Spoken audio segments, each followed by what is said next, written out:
I have a customer with an Elvis pinball machine and one of the flippers stopped working, so I'm going to help troubleshoot. We're going to start with a switch test to see if the actual flipper buttons are working. So grab your keys, open your coin door. You'll see 3 buttons. For the purposes of this test, this is going to be begin, test, and enter. This is going to be right, and this is going to be left. So we're going to start with that black button to begin the test. Then black button again, black button again, black button again. This is the switch menu. Now you're going to use this green button to go to the right twice until you see dedicated switch tests, black to enter. And then right now it's showing you that the right and left flipper into stroke switch are active. That's normal for this game. Now I'm going to push each flipper button. So I'm going to press and hold the left flipper button. And you'll see that top square fills in and it's paging through the active switches, and it does say number 1 left flipper button. So hold that until you confirm that number 1 left flipper button is working, and then let go. Now we're going to do the same with the right, and watch the squares on the left. So on my Elvis here, this actually activates 2 of the squares. Right flipper button, which is number 3, and number 5, which is not used. So basically just make sure yours is doing the same thing as mine. And if it is, that means your flipper switches are working. Now we're going to go to the next test, which is the coil test. So see here it says press start to exit test. So I'm going to press the start button. All right, we need to get out of the switch menu, so I'm going to hit this right green button. Remember, that's your right button to highlight previous, then black button to enter. Now your right button to highlight coil menu, black button to enter, and then right button to highlight cycling coil test. And for this, you need to pull the interlock switch. So this is the interlock switch, pull it till it clicks. Actually, I already pulled mine, so I'll put it back in and then pull it. There you go. Cycling coil test, black button to enter.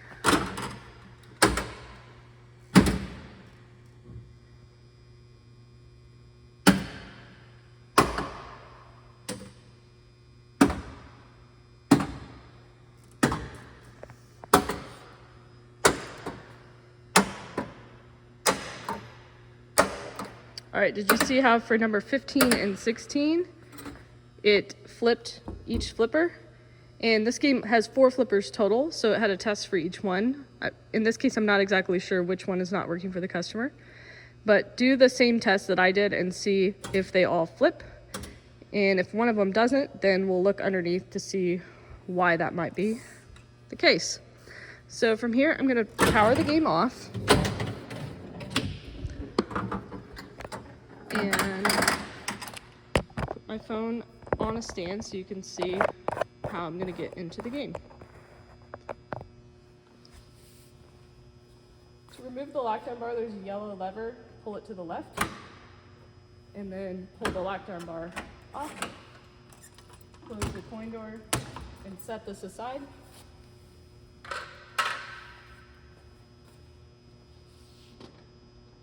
Then we're going to slide the glass out, set it on a soft surface. I'm going to use corners so I don't have to set it directly on our concrete floor.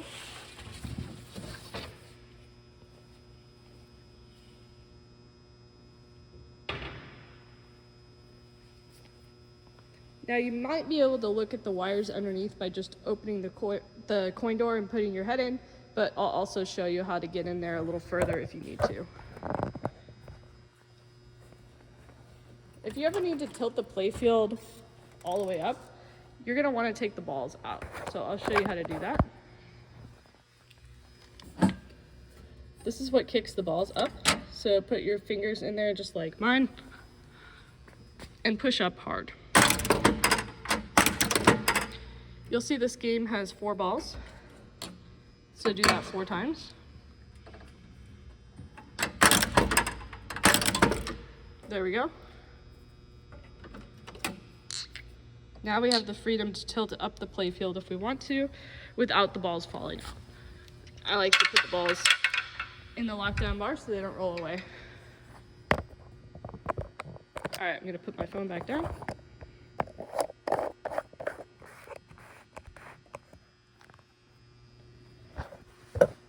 And I'll show you how to better look under the Playfield if you don't want to just stick your head in the coin door. You can lift from right here. And then it has metal rails that can be set on the front of the machine here. You can just pull it up a little bit like this, or you can pull it forward gently until it stops. So there's a bump that it goes over, so that's normal. And then you can set it just like this. And that gives you access to look at these front two flippers, so let's look at those. Let's say that you ran the coil test and your front left flipper didn't flip. The most likely cause is going to be that a wire popped off. After a lot of play, each time you flip, there's a vibration, and it can cause one of these solder joints to let go. So it should be like mine, where you can tug on each wire and it doesn't come off. If one of them did pop off, you'll need to solder it back on. And I understand not everybody knows how to solder, so you can ask for help, or we can hire a technician or refer you to a technician if needed. If your game's under the 30-day warranty, that's taken care of for you. So same deal, if the right one wasn't working, I would check those wires right there.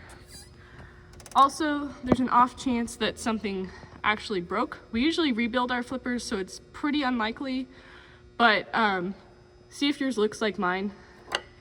See, I can move the flipper. I have seen rare cases where after a lot of plays, this white piece breaks. So just see if it generally looks like mine and make sure nothing came loose, broke, or fell off. But it's most likely gonna be a wire that you're looking for.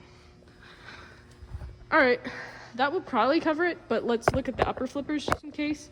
And we'll also look at the flipper button switches while we're in here. So since we have the balls out, it's pretty easy from here to just tilt the Playfield up. So I'll grab the rails, pull the Playfield gently forward until it stops, and then tilt it back.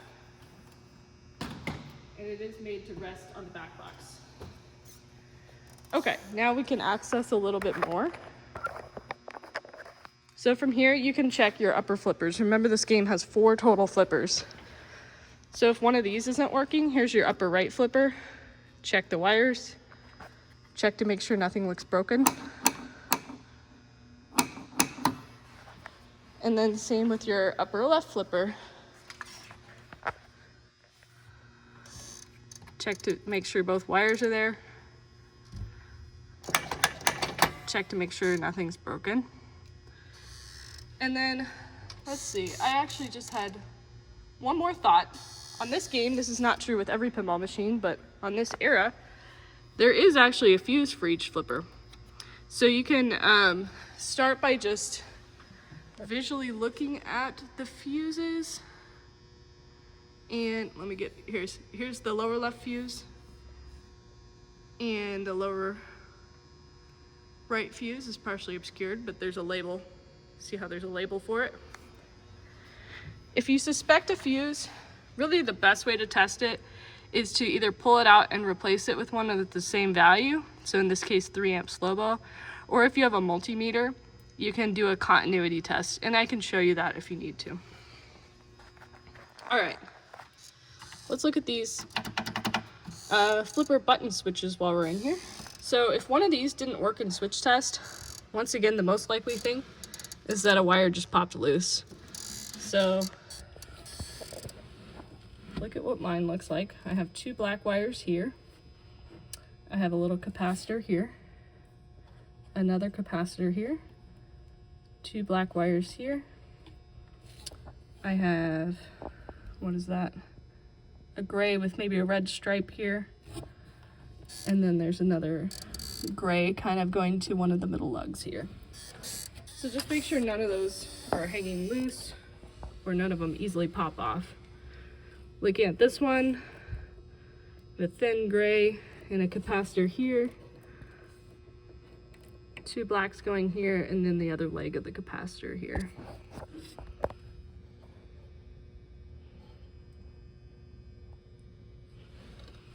All right, hopefully this helped you determine if it's a switch or a coil, possibly even a fuse, and let me know how I can help you moving forward. I'll go ahead and show you the process of putting the playfield back down and putting the balls in. Grab by the metal rails, tilt it forward until about here, and then start to slide it back. You'll encounter a bump. Give it a little extra push over the bump. Then gently lower it into place. There we go. Now I'm going to grab my 4 balls. You can place them pretty much anywhere on the playfield and they'll roll where they need to go. Now I'm grabbing the glass, sliding it into place.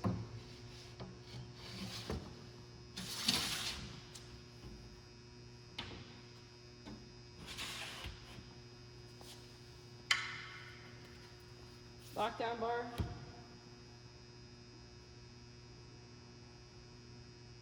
Huh, this is a little different than some other pinball machines. The tabs are over here. So you can kind of set it down, open the door, move the yellow lever to the left. Make sure I get it lined up. There we go. Push it down and then slide the lever back to the right. Which in this case, it just springs back into place. Shut the coin door and you're finished with your testing.